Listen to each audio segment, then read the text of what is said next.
Calhoun here with MMA News, and I'm joined by Denzel Freeman. He's got a big fight this upcoming Friday at PFL 5. How's it going, Denzel? It's going pretty well. You know, just woke up, so that's the life. Yeah. Talk to me a little bit about the path to get to this moment. You know, it's kind of your official PFL debut per se. Talk to me a little bit about kind of where your mind's at and how pumped you are to showcase for the fans on Friday. Where is my mind at? Right now, I'm just living the life. Like, I've been competing for, it's 2023. I've been competing for 17 years. And even now, my mental state is still not where it needs to be, for competition sometimes. So I'm just trying to enjoy the moment. I'm used to competing. Right now it's like I'm the main character. I'm a playable character in my own video game right now. So I'm very excited to showcase for the fans, but I'm just more excited, more focused on doing what I have to do for me. One thing that's really stood out about you so far in your career is that you've been able to enjoy the moments, really enjoy the process of becoming an MMA fighter. Talk to me a little about that. Like what led you to pursuing MMA, especially with your wrestling background and all that? I mean, when I was a kid, I always wanted to fight. When I was a kid, we didn't know how we could do that. So from wrestling to WWE, then to fighting, then Marine Corps, and then back to fighting again. There was always a path. Like no matter what I did, somehow, some way, there was a way for me to go to fighting. And I took it every time. Do you feel like your wrestling background, kind of almost gives you somewhat of an advantage over some of the other heavyweights? Because everybody at heavyweight obviously has that knockout power per se, but not a lot of guys have the wrestling pedigree that you have. Do you feel that kind of benefits you in a way? My wrestling benefits me all the time. Because with my wrestling, with my level wrestling, I can control the fight if I want to, And then with the level wrestling I have, it always affects my opponent because they have to train for wrestling. Like they can't not train for wrestling when they know they're going against me. Even though if they don't know what else I do, they do know that I wrestle, so they have to prepare for it. Talk to me a little about your time in the Marine Corps. Like what were some of the lessons you learned from that time in the Marine Corps that you kind of transitioned to your athletic career? Like what are some of the, whether it's discipline or any of those other values, what are some of the biggest things that you feel like you took away from that experience that you've kind of implemented into your combat career too? The biggest lesson that I'm gonna share is that don't do anything by yourself that you don't have to. Just like a lot of people try to prove stuff to other people by doing things by themselves. Like I can do it, and just most of the time you don't have to. You got people that can help you out. Actually help. Make your life easier. Talk to me a little bit about the development of your striking, because obviously you came into MMA with that wrestling background, as we mentioned, and then obviously in your last fight of the Challenger Series, you get that big knockout. Talk to me a little bit about the development of your striking. Where do you feel like you're at with that, and how comfortable you are with it? Oh, my striking is great. It's just that I never really get to show it off. I'm thinking about all my fights. Yeah, all my fights I still haven't been able to show it off because my first fight I wrestled. My second fight, the guy was trying to wrestle me. Third fight, 40-something seconds. Fourth fight, 20-something seconds. So, it's there. Just I haven't shown it off. And I don't want to show it off too much. I want another quick fight. So people just keep wondering, what does he do? Yeah. Talk to me a little bit about your opponent, Isaiah Pinson, obviously a tough guy, another up-and-comer. Talk to me a little bit about what you know about him. How do you see this fight stylistically for you, and kind of how do you envision this fight playing out per se? Isaiah Pinson is a very tough guy.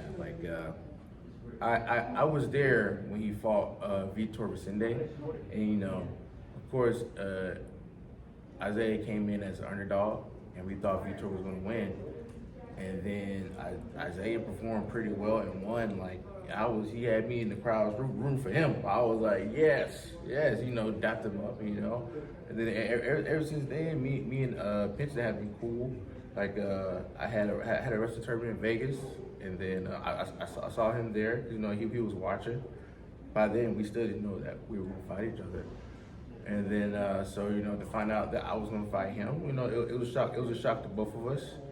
And stylistically, you know, I just for right now I have the years on him. I have the experience. So, you know, in my eyes, I know everybody likes to say it. Everybody likes to say that I'm gonna end the fight in the first round. I think it's gonna be a first round finish or a 15-minute fight. You know, I think those are two options because those are pretty much that's pretty much the best option. You know, like you get your finish quick, or you guys fight for those 15. As a fighter, you know, like knowing what your opponent brings to the table, and obviously, you know, he's going to bring it. Do you feel like that kind of adds a little bit more extra excitement for you coming into the fight, just kind of knowing that you have that willing dance partner in there that's going to bring it, and you know, that's going to match you right from the get-go, pretty much? I would say a better term would be like excitement, maybe fear. I mean, like just knowing what your opponent brings, you know, kind of just calms down the fear. You know, I'm not as scared. I'm not as nervous, even though I know it's good. I know it's good, you know, but that's something that we've been working on since my last wrestling tournament. It's like not being so nervous, so you can do what you have to do. But you know, yeah, just knowing what your opponent brings does have a mental effect on you. I gotta ask you too, obviously you're joining the PFL heavyweight division pretty much right at the perfect time. Obviously we got Francis Ngannou that just signed a deal with the PFL. Lots of up and coming talent in the division. I guess kind of how do you see the layout of the division, and also what was your reaction when you found out that Francis signed with the PFL? Man, I'm not worried about Francis. I mean, like, look, Francis good. We all know he hits hard, but like what is it? Like his opponents get a guaranteed $2 million, and I'm the showcase. They're not gonna put me against Francis anytime soon. I'm not. And then like I'm on the heavyweight card, so all the heavyweights gonna be calling out Francis anyway. I'm not worried about that. You know, man. When it's my time, it's my time. Yeah. But do you feel like that kind of the caliber of that kind of move kind of brings more attention to the heavyweight division? Do you feel like that kind of benefits your stock as it's rising up and as you're just getting started with the PFL? No. I mean, I think it's honestly. I think it's too soon to say because you know our heavyweights still have something to prove to the fans. You know, like they have to prove that they're at that caliber to face Francis. You know, like although that our heavyweights are talented, you know. Right now, the fans, casual fans, don't see it that way. So they have to create these feats that put them up there, because I think the last thing we want is for Francis to fight somebody that people see as a scrub, and then you know and like something happens, and then it just diminishes the value or worth of the PFL pool.